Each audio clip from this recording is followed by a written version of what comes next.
Menantu menganiaya mertua yang renta di Pali, Sumatera Selatan hingga pria yang membunuh istri di Purworejo, Jawa Tengah menjadi kasus mengemuka selama sepekan. Simak rangkumannya dalam kasus utama.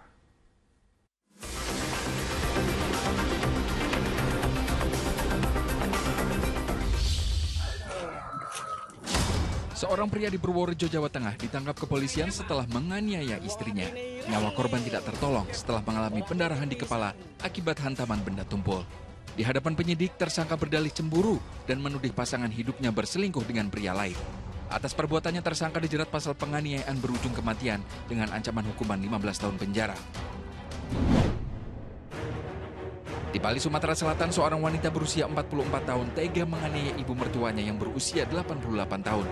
Korban dipukuli dengan sebatang kayu.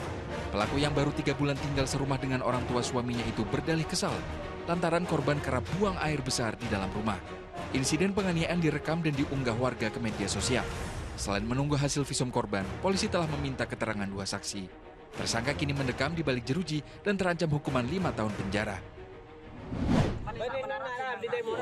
Seorang pria di Madura, Jawa Timur dibacok sepupunya saat terlibat duel. Meski sempat dilerai warga, lelaki 40 tahun itu akhirnya tewas dengan luka di kepala dan paha. Peristiwa berdarah itu dipicu motif asmara. Tersangka naik pitam karena istrinya dicurigai berselingkuh dengan korban. Atas perbuatannya, tersangka terancam pasal berlapis dengan ancaman hukuman 15 tahun penjara. Sungguh keji, seorang ayah di Padang Pariaman, Sumatera Barat sampai hati meruda paksa putri kandungnya. Ia ditangkap di sebuah pondok di perkebunan karet. Perbuatan tak bermoral itu telah dilakukannya sejak korban duduk di bangku kelas 6 SD. Remaja putri itu bahkan sampai melahirkan awal Juni 2024. Tersangka harus mempertanggungjawabkan perbuatannya di sel tahanan dan terancam pidana 15 tahun penjara. Ratusan orang di Bandar Lampung menjadi korban kredit usaha fiktif oleh seorang pria yang mengaku pegawai bank BUMN. Awalnya terduga pelaku mendata warga yang berminat memperoleh kredit usaha. Warga diminta berkas identitas diri hingga sertifikat tanah sebagai jaminan.